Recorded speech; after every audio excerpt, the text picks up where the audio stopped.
സിന്ദൂരരേഖ ഭാഗം 120. മനു ഒന്നും മിണ്ടാതെ കയ്യിലെ പണം എടുത്ത് ഡ്രൈവർക്ക് നൽകി വണ്ടിയിൽ നിന്നിറങ്ങി. സൂര്യൻ അയച്ചു തന്ന മാപ്പിലെ ലൊക്കേഷൻ പോയിന്റ് തൊട്ടു മുന്നിലായിട്ടാണ് കാണിക്കുന്നത്.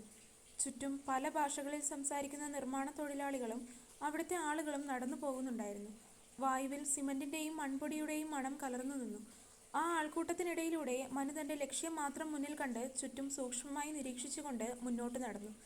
ഇരുവശത്തും പണിതീരാത്ത കെട്ടിടങ്ങളുടെ കോൺക്രീറ്റ് തൂണുകളും പ്ലാസ്റ്റിക് ഷീറ്റുകൾ മേഞ്ഞ ചെറിയ ലയങ്ങളും മാത്രമുള്ള ആ തെരുവിലൂടെ നടക്കുമ്പോൾ അവന്റെ കണ്ണുകൾ ഓരോ വീടിന്റെയും ഉമ്മറങ്ങളിലേക്കും ജനലുകളിലേക്കും നീണ്ടു.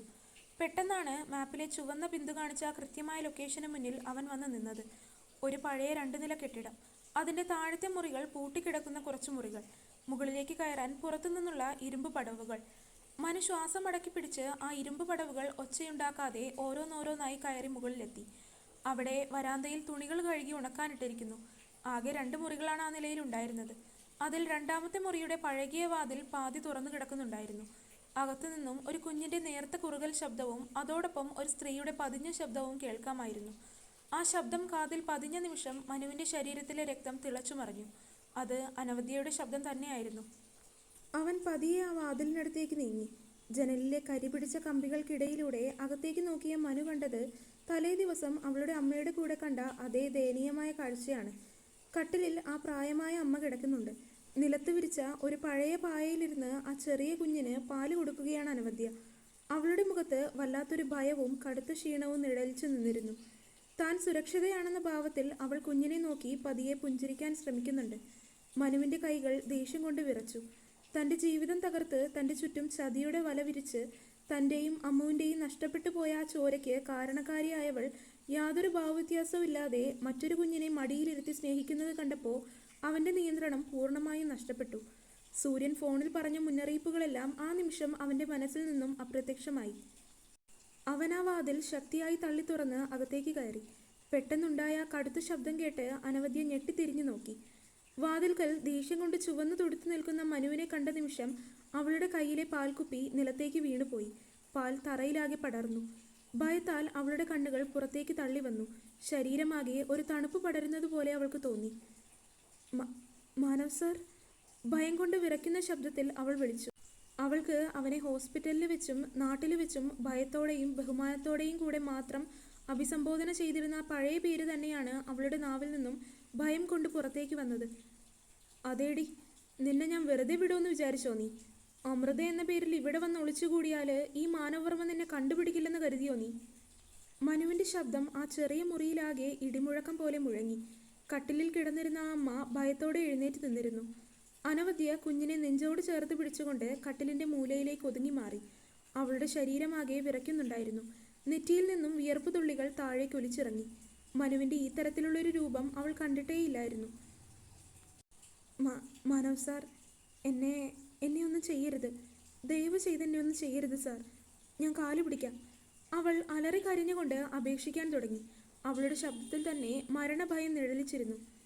എന്നെ ഒന്നും ചെയ്യരുതെന്നോ? എന്തിനാടി നിന്നെ ഞാൻ വെറുതെ വിടേണ്ടത്? ഇത്രയും നാള് നീ എൻ്റെ ജീവിതം വെച്ചല്ലേ കളിച്ചത്? എൻ്റെ വീടും ഹോസ്പിറ്റലും തകർക്കാൻ നോക്കിയിട്ട് ഒടുവിൽ എൻ്റെ കുഞ്ഞിനെ കൊന്നിട്ട് നീ മറ്റൊരു കുഞ്ഞിനെയും വെച്ച് ഇവിടെ സുഖമായി ജീവിക്കാമെന്ന് കരുതിയോടി? മനുവിന്റെ കണ്ണുകളിൽ നിന്നും തീപ്പൊരികൾ പാറുന്നുണ്ടായിരുന്നു. അവൻ അവൾക്ക് നേരെ ഒരടി മുന്നോട്ട് വെച്ചു. മനു മുന്നോട്ട് വരുന്നത് കണ്ട് അനവദ്യ ഭയത്തിന്റെ പരകോടിയിലെത്തി. അവൾ കുഞ്ഞിനെ കട്ടിലിലേക്ക് കിടത്തിയിട്ട് മനുവിന്റെ കാൽക്കലേക്ക് വീണു. സാർ, എന്നെ ഒന്നും ചെയ്യരുത്. ഞാൻ അറിയാതെ പറ്റിപ്പോയതാണ്. സിറിലിന്റെയും അയാളുടെ മകന്റെയും വാക്ക് കേട്ട് ഞാൻ ചെയ്തു പോയതാണ് സാർ. എന്നെ കൊന്നു കളയരുത്. അവൾ അവന്റെ കാലുകളിൽ പിടിച്ചു നിലവിളിച്ചു. കൈയെടുക്കടി എൻ്റെ ദേഹത്തുനിന്ന്. മനു അവളെ യാതൊരു ദാക്ഷിണ്യവും ഇല്ലാതെ ആഞ്ഞു ചവിട്ടി ദൂരേക്ക് മാറ്റി. അവൾ നിലത്തേക്ക് തെറിച്ചു വീണു. അവളുടെ അമ്മ കട്ടിലിലിരുന്ന് നെഞ്ചത്തടിച്ച് നിലവിളിക്കാൻ തുടങ്ങി. ആ കുഞ്ഞും പേടിച്ചിട്ട് ഉച്ചത്തിൽ കരയാൻ തുടങ്ങി. ആ മുറിയിലാകെ ഒരു നരകതുല്യമായ അന്തരീക്ഷം രൂപപ്പെട്ടു. എങ്കിലും മനുവിന്റെ ഉള്ളിലെ പ്രതികാരാഗ്നി അടങ്ങിയിരുന്നില്ല. അമ്മാള് ഹോസ്പിറ്റലിൽ കിടക്കയിൽ നിന്ന് അനുഭവിച്ച വേദനയും തങ്ങൾക്ക് നഷ്ടപ്പെട്ട കുഞ്ഞിന്റെ മുഖവും മാത്രമാണ് അവന്റെ മനസ്സിൽ തെളിഞ്ഞു നിന്നത്. പക്ഷേ അതിനിടയിൽ ആ കുഞ്ഞ് കരയുന്നത് കണ്ടതും അവൻ സ്വല്പം ഒന്ന് അടങ്ങി. ശബ്ദത്തിൽ ഒരു മയം വരുത്താൻ ശ്രമിച്ചു. നീ കാരണം എൻ്റെ അമ്മ അനുഭവിച്ച കണ്ണുനീരിന് നീ ഇവിടെ കിടന്ന് നരയിക്കണം. നിയമത്തിന്റെ മുന്നിൽ നിന്ന് നീ ഇനി രക്ഷപ്പെടില്ല. നിന്നെ ജീവനോടെ വിടാൻ എനിക്ക് ഒട്ടും താല്പര്യമില്ലടി. മനു അവളുടെ മുടിക്ക് കുത്തിപ്പിടിച്ച് മുഖമുയർത്തി കടുപ്പത്തിൽ പറഞ്ഞു. അനവധ്യയുടെ മുഖമാകെ ഭയം കൊണ്ട് വിളറി വെളുത്തു. അവൾ ഇരു കൈകളും കൂപ്പി വീണ്ടും യാചിച്ചു. മാനവ് സാർ, ദയവ് ചെയ്ത് എന്നെ പോലീസിനെ ഏൽപ്പിക്കരുത്. എൻ്റെ ഈ അമ്മയും കുഞ്ഞും. ഞാനിനി ഒരിക്കലും നിങ്ങളുടെ ജീവിതത്തിന് മുന്നിൽ വരില്ല സാർ. എന്നെ ഒന്നും ചെയ്യരുത്. അവളുടെ ആ ഭയവും തകർച്ചയും കാണുമ്പോൾ മനുവിൻ്റെ ഉള്ളിൽ പ്രതികാരത്തിൻ്റെ കനലുകൾ ആളിക്കത്തുന്നുണ്ടായിരുന്നെങ്കിലും ആ കുഞ്ഞിൻ്റെ ഉച്ചത്തിലുള്ള കരച്ചിൽ അവൻ്റെ കാതുകളിൽ വന്ന് പതിച്ചുകൊണ്ടിരുന്നു. അവൻ പതിയെ അവളുടെ മുടിയിലുള്ള പിടിവിട്ടു. എന്നിട്ട് ദേഷ്യത്തോടെ ചുമരിലേക്ക് നോക്കി ശ്വാസം വലിച്ചു വിട്ടു. അനവധ്യ നിലത്തിരുന്ന് വിറച്ചുകൊണ്ട് അവനെ തന്നെ ഭയത്തോടെ നോക്കുകയായിരുന്നു. അവൾ ചെയ്ത മഹാപാപങ്ങൾക്കുള്ള ശിക്ഷ ഇപ്പോൾ മനുവിൻ്റെ രൂപത്തിൽ അവളുടെ മുന്നിൽ വന്ന് നിൽക്കുകയാണ്. ഇനി എങ്ങോട്ട് ഒളിച്ചോടണമെന്നറിയാതെ മാനവ് സാറിൻ്റെ ദേഷ്യത്തിന് മുന്നിൽ അവളാകെ തകർന്നു പോയി തുടങ്ങിയിരുന്നു.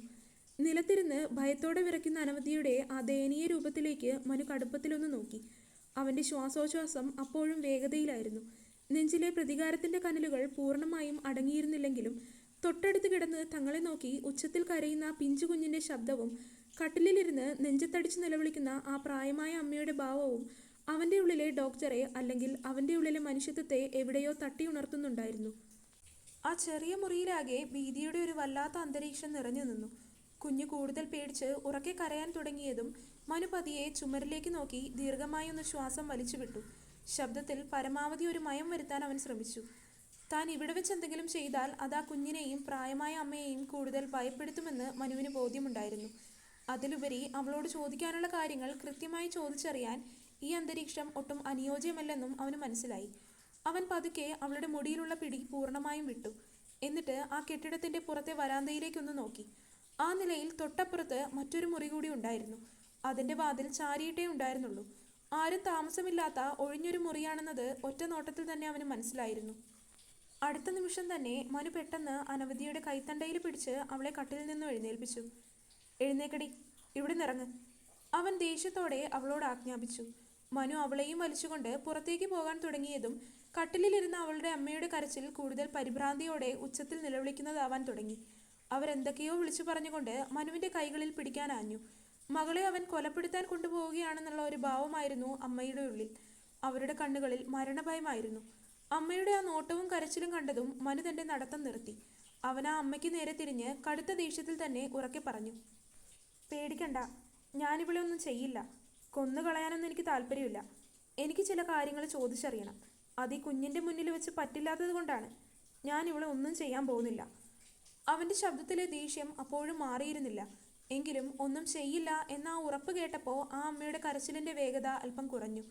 അവർ ഭയത്തോടെ അനവധ്യയുടെ മുഖത്തേക്ക് നോക്കി. അമ്മേ, കുഞ്ഞിനെ നോക്കിക്കോ, എനിക്ക് കുഴപ്പമൊന്നുമില്ല, അനവധ്യയും വിറയ്ക്കുന്ന ശബ്ദത്തിൽ തൻ്റെ അമ്മയോട് തെലുങ്കിൽ പറഞ്ഞു. മനു അവളെയും വലിച്ച് ആ മുറിക്ക് വെളിയിലേക്ക് ഇറങ്ങി.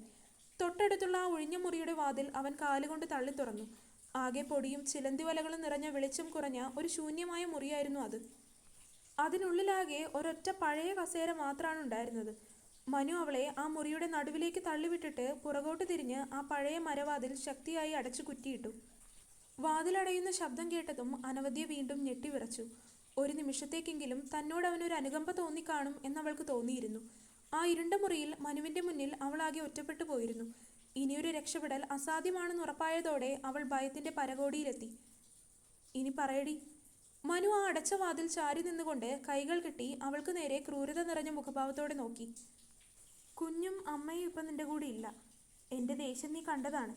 ഇനിയും കള്ളം പറഞ്ഞെന്നെ പറ്റിക്കാനാണ് ഭാവമെങ്കിൽ ഈ മുറിയിൽ നിന്ന് നീ ജീവനോടെ പുറത്തേക്ക് പോകില്ല. മര്യാദയ്ക്ക് ബാക്കി കാര്യങ്ങൾ പറഞ്ഞോ. എന്തായിരുന്നു നിനക്ക് എന്നോടും എൻ്റെ കുടുംബത്തോടും ഉള്ള ശത്രുത? എന്തിനായിരുന്നു നീ ആ ചതി ചെയ്തത്? മനു ഓരോന്നായി ചോദിച്ചു. തുടരും.